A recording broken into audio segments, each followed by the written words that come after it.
An uptick in respiratory viruses has local hospitals on alert. Yeah, starting today, visitor restrictions are now in place at Atrium Health. This comes as RSV, COVID, and flu cases are rising across the state. The state's graph shows that rise in those illnesses over the past month. WCNC Charlotte's Jesse Pierre live for us now in East Charlotte. Jesse spoke to hospital officials.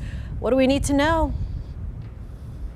Well, the goal right now is to really slow the spread of those viruses and protect the sickest patients. Now, if you are visiting one of those high-risk patients, like someone in hospice or in certain cancer care areas, then you will need to wear a mask before you enter their rooms.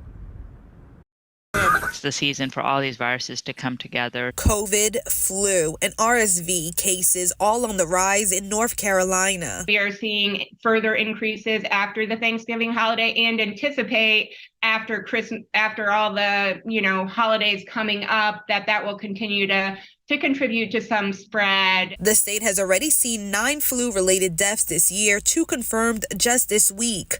According to the State Department of Health and Human Services, about 12% of emergency room patients had symptoms of a respiratory virus. This number has been increasing since late October. Atrium Health responding by tightening up and putting in place temporary visitor restrictions.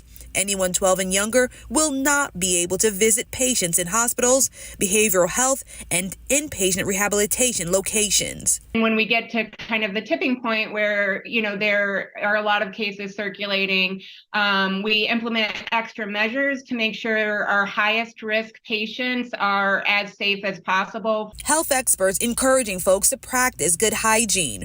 Wash your hands often. Avoid touching your eyes, nose, and mouth. Cover your nose and mouth when you sneeze and cough, and use hand sanitizer. They say it's also not too late to get vaccinated. We still have a couple weeks before Christmas, New Year's comes around. So if you're not up to date on your flu, your COVID vaccine, or gotten your RSV vaccine, there's still time to do so. Now, Atrium Health tells me that they are keeping their eye on state data on all of those viruses. If the trends continue to move or look upward, then they may look to increase those restrictions. Now, if they turn around, then they'll look at those again to see if they can drop some measures. Live in East Charlotte, Jesse Pierre, WCNC Charlotte. We know you'll be monitoring it day to day. All right. Thank you, Jesse.